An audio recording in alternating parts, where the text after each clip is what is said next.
Hi, and welcome to this third short video. Just going to tilt this forward.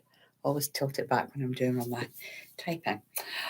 So reading the tarot cards. So this reading tarot cards is a huge, complex topic, but I'm just going to give you some hints and tips in this really short video. Obviously, if you want to learn how to read tarot cards, then you can jump onto my tarot course, Tarot for Beginners 101, on the phoenixlightfoundation.co.nz. It's a wonderful interactive, lots of videos of me demonstrating and giving readings. And then there's the course manual. So there's lots of information there. But reading tarot.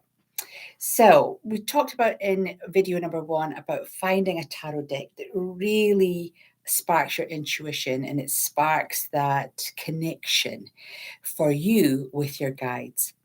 Remember, I talked about how these are just pieces of cardboard, and they absolutely are pieces of cardboard.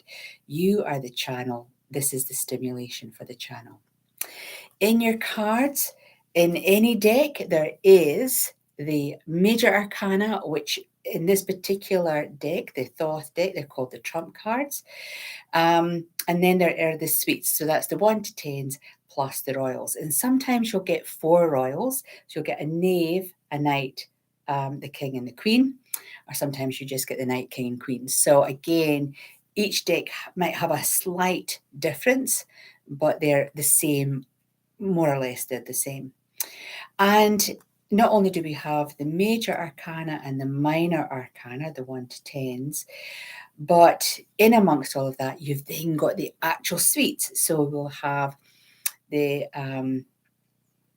wands, staffs, or wands or staffs.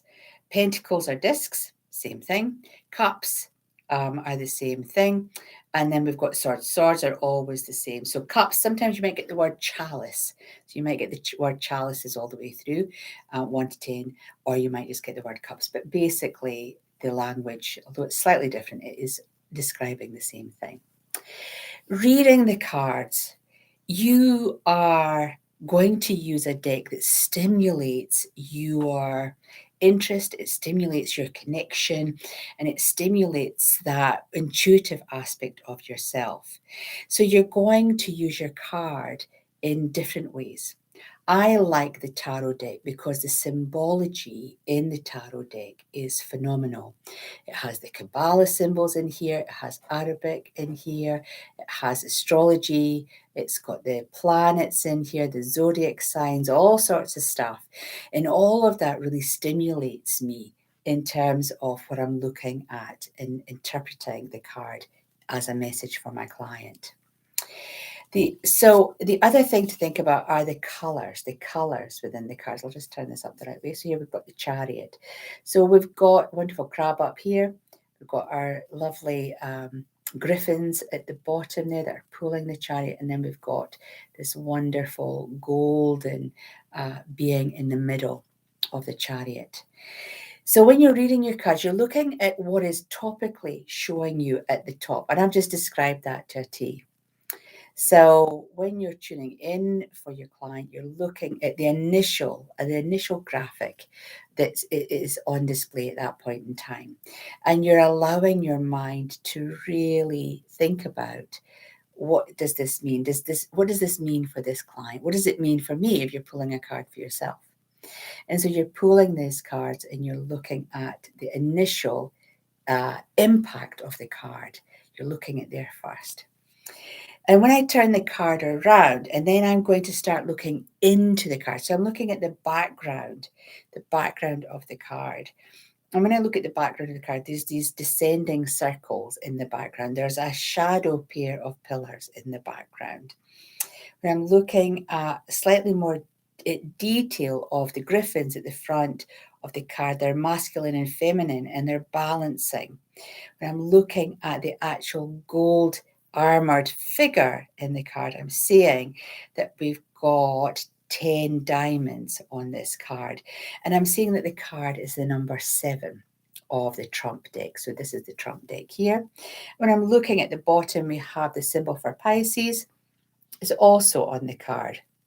all of that information is what you're reading if you're an intuitive reader. If you're reading from the book, then you can just look up the chariot and you can use the definition in there.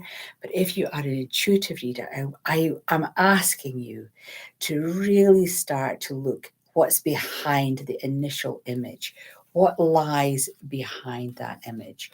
And again, if we were to look at this one here, this is the Queen of Discs. There's no number on here. And here she is at the front of the deck. And we can see right at the front, we've got this goat. Is that a Capricorn? Is it goat? Is it someone really stubborn?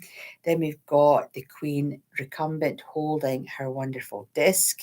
And then if we look in the back, if we were to start to really delve into the back of the card, you can see there are paths there. There are some growth, but not a lot of growth. So is this card, if I was to interpret this card, here is someone looking at her journey, and she's been on a journey and the path has been quite twisty. The green itself is interpreted as growth, as physical growth.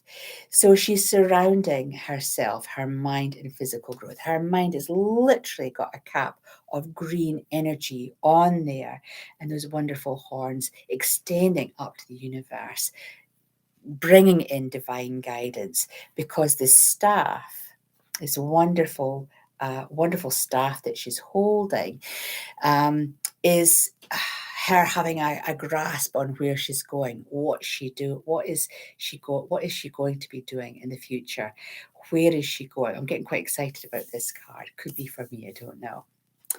So with your cards, you look at the initial image, what really draws you first, and then start to look behind and look for the deeper meaning, because it is absolutely there. And I've just used the Thoth cards here. Look at that one. It looks quite hard to read, but it's not. It's the wonderful Seven of Pentacles, failure, but it's not really failure. So thinking about how we can move ourselves forward, here is the Three of Wands, the wonderful astrological symbol for the sun, the top of that card. Here we go.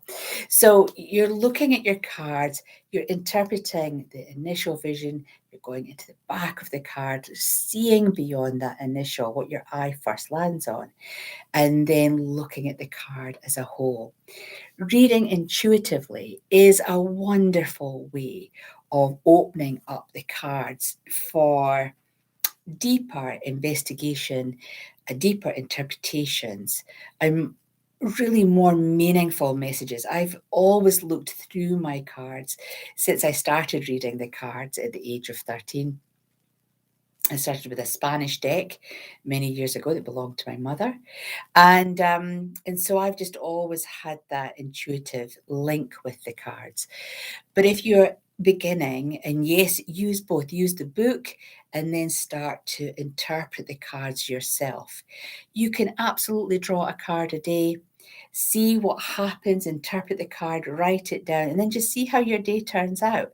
And I think you'll be quite surprised at the level of, I'll use the word coincidences, the level of happenings, let's say, that occur throughout the day that do match the interpretation that you've given yourself on your cards. But being an intuitive reader, to me, is intensely satisfying, especially when you have clients who then come back and go, wow, you said this and you said that. And it's all come true. You interpreted the cards in this manner, and it all seems to have fallen into place. So thinking about yourself as an intuitive being, you're the channel. The card stimulates your connection with your guides, with spirit, with whatever you want to call it. And then the messages come flooding through. So I hope you've enjoyed our lesson here, the final one in this short interpretation. See, if you want more in-depth tuition, pop on to the Phoenix Light Foundation. You'll find the Tarot 101 course there, and enjoy it, really enjoy it. It's one of my most popular courses online. So get in there and enjoy your cards. Enjoy your cards, use them. Until the next time, you take care. Namaste.